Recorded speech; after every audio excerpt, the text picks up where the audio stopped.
Before we dive into the next story, I want to show you a picture, a screen grab of the European airspace. It was posted by Charles Michel, the European Council President. Look at the bald spot in the middle of this picture. That's Belarus. Flights from Europe are keeping away from Belarusian airspace. They're taking the longer way around Lithuania. This picture is our story tonight. On Sunday, Belarus grounded a passenger jet, a passenger flight, and they faked a bomb threat just to arrest a dissident. Today, the world community is reacting through statements, sanctions, and boycotts. They're throwing everything at Belarus and its dictator, Alexander Lukashenko. Will the pressure work this time? We'll answer that question in a bit. But first, let me tell you what happened in Minsk in the last 24 hours. Some fresh footage has emerged, like this one from the airport. You can see Belarusian officers searching the luggage from the grounded flight. They had a whole story ready. They accused Hamas of issuing a bomb threat. Of course, it was all a ruse. Hamas was as surprised as the passengers on that flight. We also heard from Roman Protasevich for the first time, the journalist/blogger who was arrested from the grounded flight. He says that he is in good health. He also admitted to supporting anti-government protests last year. But his supporters are not buying it. They say the statement was made under duress. And looking at this clip, it has the makings of a forced confession.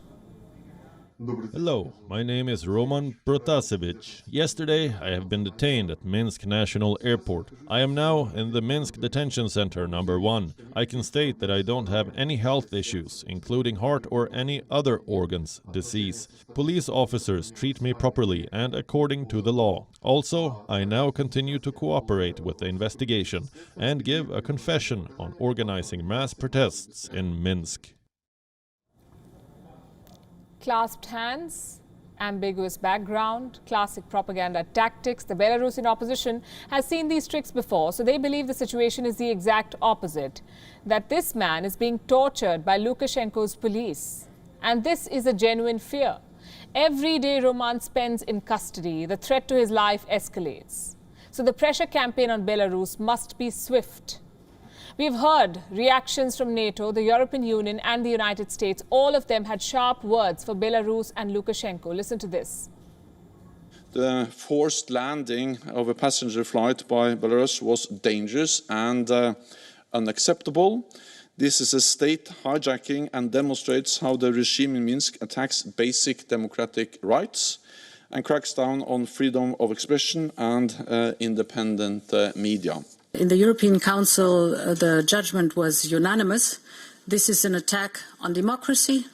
This is an attack on freedom of expression. This was a shocking act, diverting a flight between 2 EU member states for the apparent purpose of arresting a journalist. It constitutes a brazen affront to international peace and security by the regime. Everyone agrees Belarus must be punished. But where do you start? Surely Europe must take the lead. Belarus is their backyard. No sanctions, so sanctions and pressure must come from the European Union. What have they done so far? On Monday, EU leaders approved a new round of sanctions. They will draw up a list of persons and entities from Belarus. Who will feature on this list? Lukashenko's allies, his business interests, and possibly state-run companies. These will hit Belarus in the long run.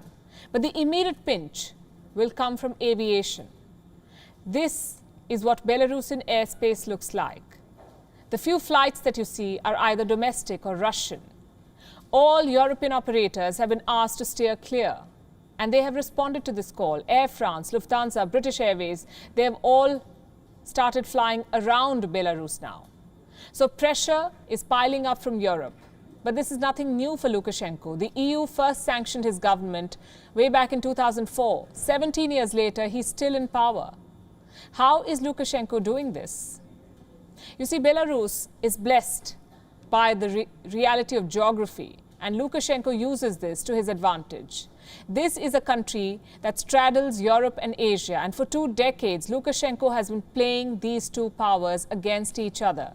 When Europe orders sanctions or when there is political unrest, he cozies up to Vladimir Putin. And when things are normal, he courts the Europeans too. It's a strategy that has worked perfectly for him, which is why he's doing it again. Russia says it had no knowledge about the plane diversion, but it's difficult to imagine Lukashenko pulling this off without informing Moscow. President Putin has offered his complete support to Belarus. Guess who else is backing them? China. And we should not be surprised. Grounding a plane to arrest a dissident is exactly something that China would do. But coming back to Belarus, where do things go from here? The first priority is the blogger, Roman. The United Nations has called for his immediate release, but the only way Lukashenko will yield is if Russia tells him to. So it's time for European leaders to pick up their phones and dial Moscow, because a journalist's life and freedom is at stake. The second priority is to investigate the plane diversion. The UN Civil Aviation Agency will meet on Thursday. They're expected to order a detailed investigation. As for Lukashenko and his country, it cannot be business as usual. The sanctions must be meaningful. One drastic proposal is to cut Belarus from the international payment system. This would paralyze the government financially. It would also send a stern message that the world means business. But as always, the condemnation is stronger than the sanctions. And the words are sharper than the intent. WION is now available in your country. Download the app now and get all the news on the move.